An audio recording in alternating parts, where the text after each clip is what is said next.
خاوتي غدوة صباح الخير عليكم bonjour tout le monde, أهلا وسهلا مرحبا بكم يا جماعة الخير أزول الفلاوين. J'espère que vous allez bien, j'espère que vous vous portez bien, j'espère que vous avez bien commencé cette journée du 27 novembre 2022. أنا والله العظيم يا ناس نضت شوية مشوكي sincèrement. الله يخزي الشيطان كما نقولوا احنا في الجزائر. Que j'ai vu des choses, j'ai lu je sais pas comment l'appeler, un truc. J'ai lu une dépêche sur l'APS qui, encore une fois, beaucoup de nos amis, parce qu'il y a des étrangers qui nous regardent et qui, même certains de nos compatriotes, ne comprennent pas très bien qu'est-ce que c'est que l'APS, tellement l'APS, elle est capable des pires absurdités. L'APS, c'est l'agence presse-service, qui est l'agence de presse gouvernementale en Algérie. Une agence de presse gouvernementale, c'est, vous voulez, le porte-parole attitré du gouvernement algérien. C'est le bras médiatique du régime algérien. Toutes les informations officielles, les communiqués, les déclarations, les annonces officielles qui doivent être faites par le gouvernement algérien ou les membres du gouvernement ou les décideurs de l'État algérien passent d'abord par l'APS, qui a la primauté de l'information officielle. On a un fil, on appelle ça un fil de dépêche, auxquels s'abonnent les agences de presse internationales ou les autres médias algériens nationaux, et elle diffuse sur ce fil et sur son site internet ces informations officielles dans des dépêches. Voilà, je te fais un mot un peu venir, vous pouvez bien comprendre un petit peu le rôle de l'APS. Donc c'est le porte-parole attitré, porte-parole médiatique du régime algérien. داروا une dépêche البارح samedi 26 novembre, خرجت l'après-midi. J'ai pour essayer de l'analyser comment quelqu'un a pu écrire une chose pareille. Elle s'appelle L'émergence de l'Algérie. Et celui qui a écrit ça, il est ou là عايش في la Suède, ou là عايش في la Hollande, ou là عايش ما نبايش في la Suisse, ou il écrit sur l'Algérie. La dépêche, elle vise à présenter un bon bilan à Abdelmajid Tebboune. قلت لكم أنا dans une précédente émission de Algérie Part, d'ici le 19 décembre prochain, Tebboune va fêter sa 3e année à la tête de l'État algérien et j'ai préparé un événement. Il est en train de préparer un événement. Il a envie de faire un grand discours dans lequel il présente son bilan, il défend son bilan, il défend ses réalisations, il défend sa gouvernance de l'Algérie. Il commence à préparer les Algériens et les Algériens à l'idée qu'il a envie, qu'il pourrait briguer, qu'il voudrait briguer un deuxième mandat. Parce que entre 2023, on va dire que la deuxième semaine de l'année 2023, classe. Très neuf les élections. Le calendrier, t'as les élections présidentielles, t'as 2024. D'ailleurs, les Malabannèches, quand est-ce qu'elles seront organisées? Parce que l'ordre constitutionnel traditionnel dit ou impose des élections présidentielles dans toute l'histoire de l'Algérie à partir de avril-mai, printemps 2024. Mais la fin de mandat officiel, ce sera décembre 2024. Donc, est-ce qu'il y aura des élections en décembre 2024 ou avril 2024 ou avril 2025? Bon, c'est un peu plus compliqué. L'Algérie a évolué depuis décembre 2019. A évolué. Sous l'impulsion du président de la République, Abdelmajid Tebboune, le pays s'est métamorphosé. L'Algérie s'est métamorphosée. Oui, malheureusement, oui, mais pas dans le bon sens. C'est même là. Restauration de l'autorité. Nouvel édifice institutionnel, c'est même là, digne des grandes démocraties. Profonde réforme économique. Consolidation d'une politique sociale qui protège les couches les plus vulnérables. Retour en force sur la scène internationale. Et transformation numérique. Que de bouleversements. N'en déplaise aux résidus de la Haïsaba et aux faux prophètes du déclin, la nouvelle Algérie de Tebboune n'a plus rien à voir avec l'ordre ancien.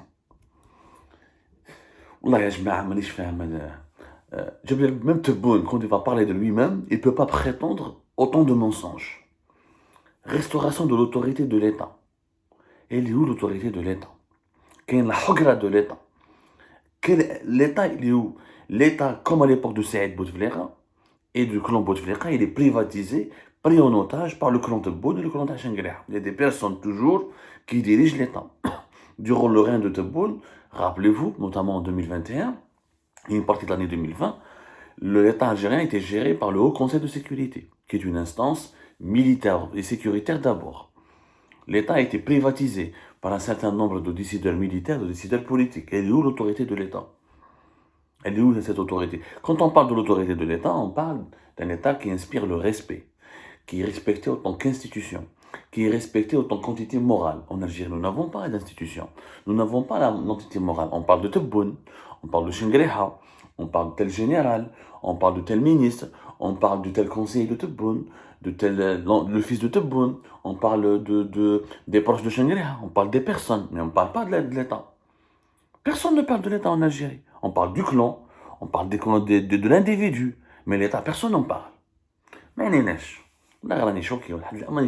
nouvel édifice institutionnel, digne des grandes démocraties. Vous vous rendez compte, l'Algérie est devenue... On compare l'Algérie aux grandes démocraties. Des milliers de personnes ont été emprisonnées en Algérie, arrêtées, brutalisées depuis décembre 2019, depuis 2020, depuis début 2020. Déjà là, les élections de décembre 2019, je suis en Kabylie, dans les villages des les éborgnés, la police, qui voulait empêcher le vote, les éborgnés, etc. Une dizaine dans le nombre précis n'a jamais été précisé, n'a jamais été déterminé.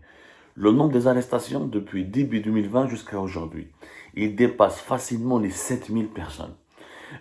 Le nombre des détenus politiques a toujours varié entre 200 et 300 personnes. Des gens ont été emprisonnés sur la base d'un simple post sur Facebook, sur la base d'une simple vidéo sur les réseaux sociaux, sur la base d'un commentaire sur une page Facebook. On a eu Hakim de Bézi qui est mort fin avril 2022 en prison, alors qu'il était qu'un simple détenu d'opinion. Il est entré en prison pour une simple publication, pour un simple avis, une opinion politique sur les réseaux sociaux. Où là les grandes constitutions, où là les grandes démocraties? Où est l'édifice institutionnel? La justice, elle est indépendante? Non. Elle obéit au téléphone, aux instructions téléphoniques. Tu es un opposant, tu es un hiérarchiste, tu es un activiste de l'opposition, tu demandes le changement, tu veux user de ta liberté d'expression, ou là de ton droit à réclamer une véritable nouvelle Algérie, ou là de réclamer le changement démocratique, ou là le changement politique tout court, même pas une démocratie, il y a le manque de l'habs, mandat de dépôt, les personnes qui ont été torturées, violentées, les disparitions forcées, l'Algérie de Abdelmadjid Tebboune est exactement comme l'Égypte du général Sissi. Exactement la même. Exactement la même. Le général, l'Algérie de Abdelmadjid Tebboune est exactement comme celle du général Sissi. Disparition forcée, violation des droits de l'homme, opposants contraints à l'exil, mandat d'arrêt international contre les opposants et les journalistes indépendants, journalistes condamnés à mort. Je suis condamné à mort dans cette nouvelle Algérie. La nouvelle Algérie m'a condamné à mort. Moi, simple journaliste, Abdou Samar, votre serviteur, vous me regardez chaque jour, vous lisez nos articles chaque jour, un homme totalement pacifique, qui fait qu'informer, qui ne fait que rapporter des informations. J'ai été condamné à mort. À l'édifice institutionnel des grandes démocraties, sont une profonde réforme économique. Où les réformes économiques? L'allocation chômage. Tebboune, il a fait juste l'allocation chômage. T'as 13 000 dinars, même pas 2 millions de chômeurs. Nous avons plus de 5, nous avons plus de 5 millions de chômeurs, recensés officiellement. Réellement, nous avons plus de 7 millions de chômeurs. Voilà les réformes économiques. Qu'est-ce qu'on a produit à l'époque de Abdelmadjid Tebboune? Est-ce qu'on a fabriqué une voiture, un équipement industriel, une machine? Est-ce qu'on a lancé une nouvelle filière, on a lancé des investissements dans des filières industrielles? Est-ce qu'on a lancé de nouvelles entreprises? Est-ce qu'on a ouvert la bourse? Est-ce qu'on a réformé le secteur bancaire? Est-ce qu'on a ramené de gros investisseurs étrangers? Well ou nada. L'Algérie de Tebboune, elle ne vit que des projets de Abdelaziz Bouteflika. Tous les projets dans l'actuel régime d'Abdelmadjid Tebboune, phosphate ça, c'est Abdelaziz Bouteflika. Raj Bilal, c'est un projet de l'époque d'Abdelaziz Bouteflika. Les projets sont en train, tous les projets dans les hydrocarbures datent de l'époque d'Abdelaziz Bouteflika. Attendez, يا جماعة, un projet ou la حاجة اندارت في وقت عبدالمجيد تبون. والله يا جماعة إذا راني غلط قولوا لي. إذا راني غلط قولوا لي. Je vois pas quelle est l'émergence de l'Algérie يا جماعة. إذا راني غلط قولوا لي encore une fois. C'est du mensonge institutionnalisé. L'APS qui est financée par l'argent public. دراهم الشعب, دراهم الدولة هما دراهم الشعب. L'APS ماشي دراهم تبون. ماشي من compte. L'APS n'est pas financée depuis le compte personnel de Tebboune. Elle est financée par l'argent public. Elle relève du ministère de la Communication. Elle a un budget annuel qui est alimenté et financé par l'argent public. Comment elle peut dire des choses aussi graves? Quand on parle d'une politique sociale qui protège les couches les plus vulnérables. Quelle politique sociale? La pauvreté n'a jamais progressé en Algérie. Jamais. Le pouvoir d'achat s'est effondré. كيلو اللحم لحق 300,000. مش تاكل اللحم، la viande fraîche واحد la viande le niveau des prix, l'augmentation exceptionnelle et gravissime des prix de la cherté de la et l'aggravation de la cherté de la vie en Algérie a atteint des seuils historiques. Le FMI a reconnu que la cherté de la vie a atteint le niveau le plus élevé en Algérie depuis ces 25 dernières années. La vie n'a jamais été aussi chère sous l'époque en Algérie que par rapport à ces 25 dernières années. La cherté de la vie a battu des records sur l'Algérie sous le régime d'Abdelmajid Tebboune. Qu'est-ce qu'on a fait pour le protéger? On a créé des pénuries de produits alimentaires, on a créé des queues pour la pénurie du cash, rappelez-vous 2020-2021. On a instauré des peines de prison jusqu'à 30 ans de prison pour des commerçants qui stockent des pompes de terre ou qui stockent un peu d'huile. On a voulu interdire l'huile aux mineurs de moins de 18 ans. On a fait des choses qui sont totalement absurdes, qui n'existent nulle part à travers le monde. C'est ça la véritable Algérie d'Abdelmajid Tebboune. Comment on a protégé? Qu'est-ce qu'on a fait pour le protéger?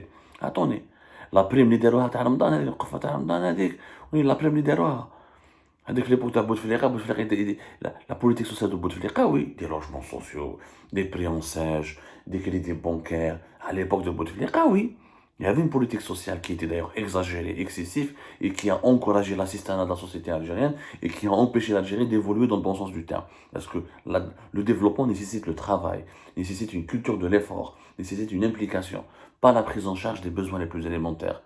On prend en charge les besoins élémentaires d'un individu en lui fournissant un travail, un salaire, et en lui donnant les compétences nécessaires pour qu'il puisse s'épanouir. Quel est le couches les plus vulnérables? Ou c'est pas la peine de renouveler la cherté de la vie, le régime à cause de Covid-19, etc. L'Algérie est riche en pétrole et en gaz. Tous les pays pétroliers riches ont pu contrôler plus ou moins l'inflation. On peut plus ou moins remarquer, allez comparer la cherté de la vie en Arabie Saoudite, au Qatar, le pouvoir d'achat des Qataris, des Saoudiens. Comparons-nous aux pays pétroliers et aux pays gaziers. On ne va pas se comparer aux pays occidentaux. La cherté de la vie en Occident, on l'a déjà expliqué 1000 fois en Algérie, elle s'explique. Elle est composée de 40 à 50%, voire même à 60% dans certains pays européens, par le coût de l'énergie. Ce qui est normal, ils n'ont pas de pétrole, ils n'ont pas de gaz, ils sont en guerre contre la Russie qui était leur fournisseur de gaz et de pétrole. Donc le pétrole et le gaz ont fortement augmenté, donc ça impacte toute leur économie et la vie a augmenté de plus jusqu'à 20%, l'inflation a augmenté jusqu'à 15-20% dans certains pays de l'Europe de l'Est par exemple, et de 10 à 12% dans les pays de l'Europe de l'Ouest. Ça s'explique parce que le coût de l'énergie est élevé. Ce n'est pas le cas de l'Algérie.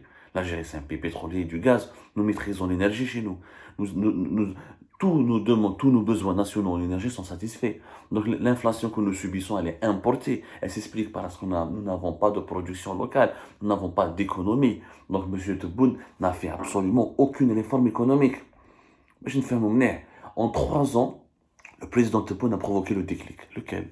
Moi, la seule chose que je vois que Tebboune a provoqué, c'est le désespoir, les emprisonnements politiques, la hagra, les condamnations à mort des opposants et des journalistes, les haragas. Alors les haragas, on n'a jamais eu autant de haragas.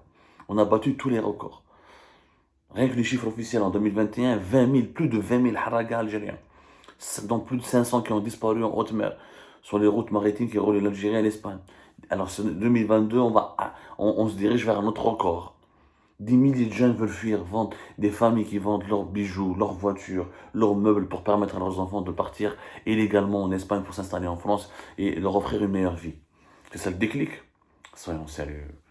Tout le monde a pris conscience de l'émergence de l'Algérie durant la moitié de ce quinquennat, du président Tebboune, et une assurance tout risque pour les années à venir. J'aimerais bien voir l'émergence de l'Algérie. Le sommet de la Ligue arabe, il était prévu bien avant Tebboune. C'est pas l'Algérie qui s'impose sur la scène internationale. Le sommet de la Ligue arabe, c'est un sommet politique que l'Algérie d'ailleurs a organisé plusieurs sommets avant Tebboune et bien avant Tebboune. Et c'est un sommet, une tournante. Tous les pays de la Ligue arabe vont organiser un sommet. Ça n'a rien d'extraordinaire. Le sommet de la Ligue arabe, Medjouch, d'ailleurs des invités de marque, les leaders les plus influents du monde arabe, Medjouch, il a abouti à rien. Il a abouti à rien. Les Jeux méditerranéens, c'est pas Tebboune, c'est Bouteflika. La grande mosquée, c'est pas Tebboune, c'est Bouteflika. Où je donne l'inflation internationale? On est en guerre contre le Maroc, on est en guerre diplomatique contre l'Espagne, On s'est rabiboché difficilement avec la France, on subit les pressions des États-Unis d'Amérique, et on est en train de soutenir M. Vladimir Poutine qui est en train de perdre la guerre. En Libye, c'est la Turquie, la Russie, les Émirats et l'Égypte qui dominent toujours. Le seul dossier que nous maîtrisons bien à l'époque de Tebboune, c'est le dossier tunisien. La Tunisie est devenue un protectorat algérien. C'est tout. Kais Saïd se soumet totalement à Alger, il vit depuis l'Algérie, l'Algérie lui donne un peu d'argent pour vivre et assure sa sécurité. C'est le seul dossier où l'Algérie a dominé. Tu me parles d'émergence de l'Algérie, je ne sais pas si celui qui a écrit cette dépêche, est-ce qu'il a bu du ben ou là du whisky, ou là il a mélangé le vin avec le vinaigre. En tout cas, il était dans un état de second, dans un état d'étourdissement inédit, pour écrire une connerie pareille. On a le droit de défendre, tout le monde a le droit de mobiliser des médias publics pour défendre son bilan. Mais un bilan ne doit pas s'appuyer sur des mensonges grossiers et sur des mensonges aussi, sur des mensonges aussi ماشي grossiers, aussi diaboliques.